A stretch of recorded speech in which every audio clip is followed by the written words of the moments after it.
ये जो निचली अदालतें होती हैं, यहाँ इन पे बहुत ज़्यादा दबाव होता है, बहुत ज़्यादा प्रेशर होता है।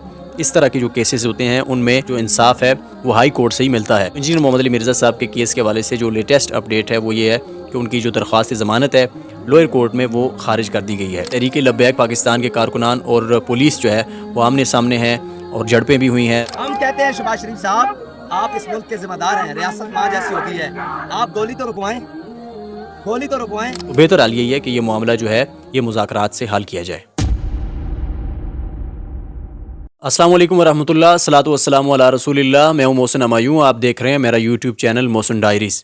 इंजीनियर मोहम्मद अली मिर्ज़ा साहब के हवाले से कुछ देर पहले जो हमने आपको अपडेट दी थी कि इंजीनियर मोहम्मद अली मिर्ज़ा साहब की जो ज़मानत की दरख्वास्त है उस पर जज ने फ़ैसला महफूज कर लिया है। दोनों इतराफ़ के जो वकाला थे, इंजीनियर मोहम्मद अली मिर्ज़ा साहब की जो वकाला की टीम थी वो भी, और जो मुखालिफिन वकाला थे उन्होंने भी अपने अपने जो दलाइल थे वो अदालत के सामने रखे हैं।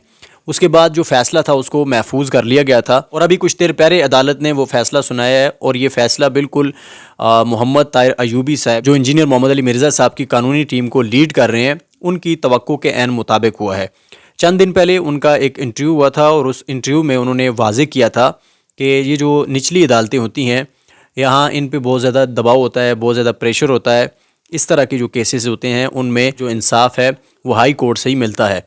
तो ये बात की थी मोहम्मद ताहिर अयूबी साहब ने और आज बिल्कुल उसी तरह से हुआ है। और देखना होगा कि इंजीनियर मोहम्मद अली मिर्ज़ा साहब की जो कानूनी टीम है अब वो क्या फ़ैसला लेती है।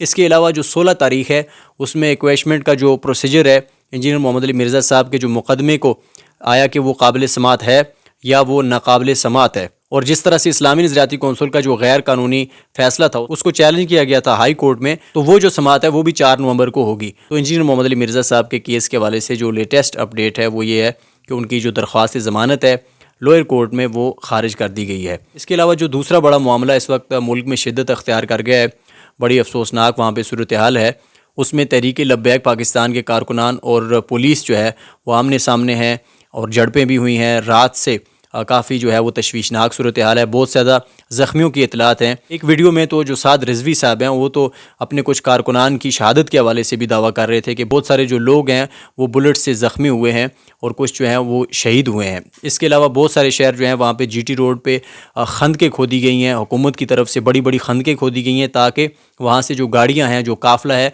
वो आगे ना बढ़ सके। बहरहाल ये जो सूरत हाल है ये बड़ी अफसोसनाक है क्योंकि इख्तलाफात चलते रहते हैं, सारी चीज़ें होती हैं, लेकिन इंसानी जानें जो हैं उनका तहफ़्फ़ुज़ बहुत ज़रूरी है, उनको यकीनी बनाना चाहिए। और जो मुफ्ती मुनीबुर रहमान साहब हैं उन्होंने भी प्रेस कॉन्फ्रेंस की है, उन्होंने भी हुकूमत से और तहरीक लब्बैक के जो लीडरशिप है उनसे दरख्वास्त की है कि वो पुरअमन तरीके से इसमें मुज़ाकरात करके मामले का हल निकालें। लेकिन अभी जो लेटेस्ट अपडेट्स हैं उसमें जो हाफिज़ साद रिजवी साहब हैं वो मीडिया से बात कर रहे थे और वो इल्तिजा कर रहे थे, अपील कर रहे थे कि जो शहबाज शरीफ साहब हैं प्राइम मिनिस्टर और गवर्नमेंट जो है वो उनसे मुज़ाकरात के लिए राब्ता करे। अभी तक किसी किस्म का कोई राब्ता नहीं किया गया है, वो मुज़ाकरात करने के लिए तैयार हैं। इस वीडियो की बताते थे हम अगर मुज़ाकरात की अगर हमें मुज़ाकरात की कॉल आती तो क्या हम कन्वे कर सकते हैं? बिल्कुल करें ना, करें, बिल्कुल वज़ीर आज़म से लेकर जो भी बात करना चाहें वो आएं, बिल्कुल करें। तो बेहतर हाल यही है कि ये मामला जो है ये मुज़ाकरात से हल किया जाए।